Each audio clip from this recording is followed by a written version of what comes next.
बिस्मिल्लाहिर्रहमानिर्रहीम अस्सलाम वालेकुम। यूक्रेन के प्रेसिडेंट इस वक्त सबको फोन घुमा रहे हैं, कुछ उठा रहे हैं कुछ नहीं उठा रहे।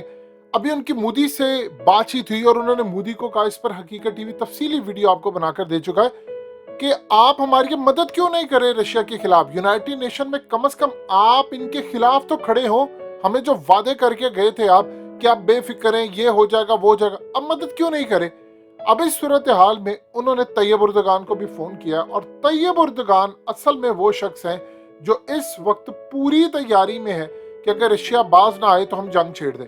अब जानते हैं कि इस वक्त तैयब उर्दगान के दिए हुए यानी तुर्की के दिए हुए ड्रोन्स इस वक्त रशिया पर हमलावर हैं। और ऐसा नहीं है कि इस जंग में रशिया का नुकसान नहीं हुआ, रशिया का नुकसान हुआ है, बिल्कुल हुआ है। और इस वक्त तुर्किश ड्रोन्स रशियन फौजियों पर बमबारी कर रहे हैं, उन पर हमले कर रहे हैं। इस सूरत हाल के अंदर यूक्रेन के प्रेसिडेंट की कुछ अर्सा पहले मुलाकात हुई थी तैयब उर्दगान से, और तैयब उर्दगान ने इसको कहा था कि मैं आपके और रशिया के दरमियान रोल प्ले करता हूँ, मामला तय करता हूँ। क्योंकि यहाँ पर असल मसला ये है कि तुर्की इस मामले के अंदर ना तो रशिया का मोहताज होना चाहिए, जिस तरह पूरा यूरोप गैस का मोहताज है तुर्की भी इसी तरह मोहताज है, जाहिर सी बात है वो भी इसी का हिस्सा है। अभी सूरत हाल में वो कहते हैं कि हमने किसी सूरत मोहताज नहीं होना। इस वीडियो की अहम डिस्कशन चलती रहेगी, लेकिन आप सबसे पहले वीडियो को लाइक करें, हकीकत टीवी के बैकअप चैनल हकीकत टीवी 2.0 को सब्सक्राइब कर लें और बेल आइकन पर जरूर क्लिक करें। हमने रूस का मोहताज नहीं होना, क्योंकि अगर यूक्रेन इस वक्त तबाह हो जाता है और रशिया के हाथ में सब कुछ चला जाता है तो आप फिर समझ लीजिए कि पूरी तरह यूरोप और तुर्की जो यूक्रेन से थोड़ी गैस और मुआहदे थे जर्मनी और इनके साथ, वो भी खत्म हो जाएंगे। इस सूरत हाल के अंदर ज़ेलेंस्की ने तैयब उर्दगान को फोन किया है और उनको कहा है कि आप मदद करें। पहले उन्होंने कहा था कि जो ब्लैक सी की तरफ रशियन जा रहे हैं, वॉरशिप या इनके जितने भी शिप जा रहे हैं, अब उनका रास्ता ब्लॉक कर दे क्योंकि वो तुर्की से आगे होकर जाते हैं। तो उन्होंने माजरत कर ली, उन्होंने कहा हम नहीं करेंगे ये, क्योंकि असल में तो उन्होंने ये बात कही जी हम करेंगे, वो कहीं और से चले जाएंगे। प्रॉब्लम ये थी कि अर्दोगान समेत पूरी दुनिया को पुतिन ने धमकी दी है और कहा है कि अगर किसी ने यूक्रेन की मदद करने की कोशिश की तो हम छोड़ेंगे नहीं। अब यहाँ पर आप इमेजिन कर लीजिए, तुर्की ने यूक्रेन को कहा है कि हम आपके साथ खड़े हैं, आप बेफिक्र हो जाए।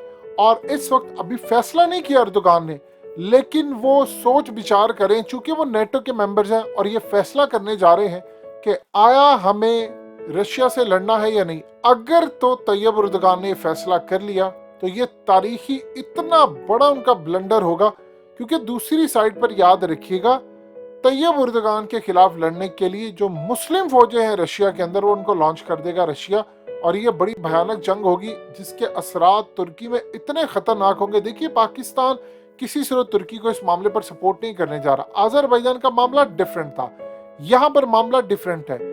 पुतिन यहाँ पर कहते हैं कि अगर किसी ने मेरी राह में आने की कोशिश की तो मैं इसको छोड़ूंगा नहीं, फिर चाहे वो तुर्की हो या कोई और हो। और याद रखिएगा अर्मीनिया अजरबैजान के ऊपर अर्मीनिया की बड़ी शिकस्त हुई थी उस वक्त, ये बात याद रखिएगा। फिर अर्दोगान और पुतिन एक दूसरे से मिले और मामला तय हो, लेकिन अब की सूरत हाल है डिफरेंट। अब उन्होंने कह दिया है कि जो मेरी राह में आएगा, क्योंकि अब डायरेक्टली वो इन्वॉल्व है, तो वो उसको छोड़ेंगे नहीं। अब यूक्रेन तुर्की को ये कह रहा है कि कम से कम आप हमारे साथ आकर लड़ें और आप हमें हथियार दें, चूंकि इस वक्त ड्रोन्स जो दिए गए हैं यूक्रेन को, जो तुर्की के ड्रोन्स हैं, वो तो हमला करें, वो कह रहे हैं मजीद आप हमें दें, मदद करें। और इस वक्त रशिया ने वार्न कर दिया है कि अगर अर्दोगान या कोई और आगे आने की कोशिश करेगा तो फिर उनके शिप के ऊपर भी हमले होंगे और हर तरह से हमले हो सकते हैं, क्योंकि उन्होंने कहा है कि हम ऐसे पूरी दुनिया के सामने कॉन्सिक्वेंसेस रखेंगे जो इनकी मदद करेगा कि उनको अंदाजा हो जाएगा। आप ये देखिए कि इतनी बड़ी धमकी है जहां पर अमेरिका ठहर नहीं सका, फ्रांस नहीं ठहर सका, जर्मनी नहीं ठहर सका, इटली नहीं ठहर सका, तो वहां पर तैयब उर्दगान क्या ठहरेंगे जिनके पास एटमी कुव्वत भी नहीं वो है, यानी किसी तरह का कोई एटमी मिसाइल नहीं है कि वो रशिया को धमका सके। फ्रांस ने तो इतना तक तो चलो कह दिया था कि हमारे पास एटमी मिसाइल है, इस तरफ देखो धमकियां देने से पहले, लेकिन उसके बावजूद वो कुछ नहीं करने जा रहे। यहाँ पर अर्दोगान को बड़ा सेटबैक है कि पाकिस्तान की सपोर्ट भी हासिल नहीं है, ना अरब वर्ल्ड की सपोर्ट इस मामले में हासिल है, ना इवन के चाइना की सपोर्ट हासिल है। अर्दोगान इस वक्त सपोर्ट तो पूरी तरह कर रहे हैं ज़ेलेंस्की को, लेकिन अगर उन्होंने फैसला कर लिया कि वो अपने जहाज, एयरफोर्स या किसी चीज की मदद भेज रहे हैं तो फिर आप समझ लीजिए ये इतनी बड़ी जंग हो जाएगी, इतनी बड़ी जंग हो जाएगी, ये तुर्की के खिलाफ जंग शुरू हो जाएगी। और फिर याद रखिएगा शाम के अंदर वैसे ही रशिया के मिलिट्री बेसिस है, उनका रुख इसराइल की बजाय तुर्की की जानिब हो जाएगा। अगर वो तुर्की की जानिब हो गया तो फिर पाकिस्तान के लिए बड़ा मुश्किल वक्त आ जाएगा, क्योंकि एक तरफ मुस्लिम कंट्री है, एक तरफ रशिया है, एक तरफ चाइना है। यानी आप समझ लीजिए पूरी दुनिया के अंदर तबाहकुन मामला था। आप देखिए कि यूक्रेन के प्रेसिडेंट इस वक्त कर क्या रहे हैं, वो सबको फोन घुमा रहे हैं और सबको कह रहे हैं कि मदद करो। असल में जो ताकतें पीछे बैठी हुई हैं वो चाह रही हैं कि किसी तरह दुनिया के अंदर एक जंग छिड़ जाए और ये जंग किसी तरह इस लेवल पर आ जाए। कोई पहल करने को असल में तैयार नहीं है, अमेरिका डरा हुआ है। इसके साथ साथ देखिए पुतिन की एक बात आप अच्छी तरह समझ लें, इस बंदे का कोई भरोसा नहीं है।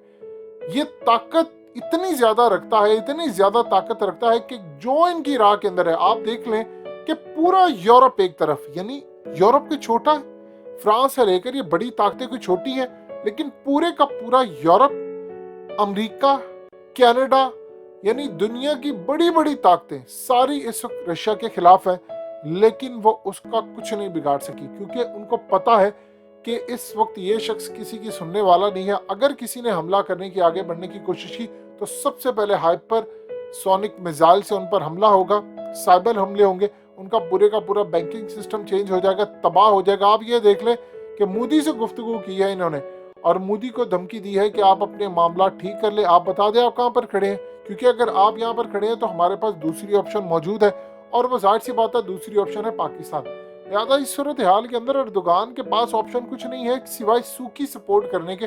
बातों की हद तक तो चलिए पुतिन ये समझते हैं कि हर कोई बयान दे रहा है, हर कोई ये बात कर रहा है कि हमारे नंबर बन जाए, लेकिन अगर अर्दोगान ने ड्रोन्स देने की, देखिए पहले जो दे दिए वो दे दिए, अब अगर कोई ड्रोन्स देने की कोशिश की कि आर्मीनिया आजरबाईजान वाला, तो याद रखिएगा ये फिर आजरबाईजान नहीं है, या आर्मीनिया वाला मामला नहीं है कि आप वहां पर आजरबाईजान को देंगे ड्रोन्स और वो आर्मीनिया पर मारेगा। यहाँ पर रूस है और रूस का डायरेक्टली फिर हमला होगा तुर्की के ऊपर और पाकिस्तान के अंदर डिवीजन पैदा हो जाएगी। देखिए ऑलरेडी पाकिस्तान समेत बड़े ममालिक कह रहे हैं कि आप इन मामलों में दूर हैं। देखिए पाकिस्तान का बिल्कुल ठीक है स्टांस, हम क्यों रशिया के खिलाफ जाए, हमारे तो ताल्लुकात बेहतर है। और यूक्रेन का मामला तो देखिए, उनका जो प्रेसिडेंट है उनको पूरी दुनिया के अंदर इसराइल उनको बैक कर रहा है, अमेरिका उनको बैक कर रहा है। तैयब एर्दोगान को भी देखना है कि जहां पर इसराइल बैक कर होता है आप वहां पर पहुंच जाते हैं। आप पहले कहते हैं कि हम जी मुसलमानों के साथ खड़े हैं, जी हम खड़े हैं पूरी दुनिया के अंदर फलस्तीन के साथ। जब फलस्तीन के अंदर इसराइल हमला करता तब आप फौजें नहीं उतारते, तब आप चुप करके बैठे रहते। लेकिन दूसरे ममालिक जब उनके लड़ाई होती है, मामला होते हैं, तो आप आगे बढ़ते हैं। उसकी वजह क्या है? आपको गैस का मसला है और तो कोई लेना देना नहीं है अर्दोगान का। और उनको पता है कि अगर ये लड़ाई यूरोप तक जाएगी और इवन के नेटो के चूंकि वो मेंबर है तो फिर सूरत हाल मजीद खराब होगी। तो इस बात को आप अच्छी तरह समझ लें, अगले कुछ अरसे के अंदर ये मामला मजीद खराब हो सकते हैं अगर ये बड़ी ताकतें सारी कूद पड़ती हैं और ये जंग एक मुल्क से निकलकर अगर किसी दूसरे मुल्क में फैल गई एक दफा, तो फिर याद रखिएगा इसको तीसरी जंग अजीम होने से दुनिया की कोई ताकत नहीं रोक पाएगी। बेहतर यह है कि यूक्रेन के प्रेसिडेंट रिजाइन करें, मुल्क छोड़ें और ये सब कुछ रशिया के हाथ में आ जाए, क्योंकि इसी में सबकी बेहतरी है और यही सबसे बेहतरीन हल है।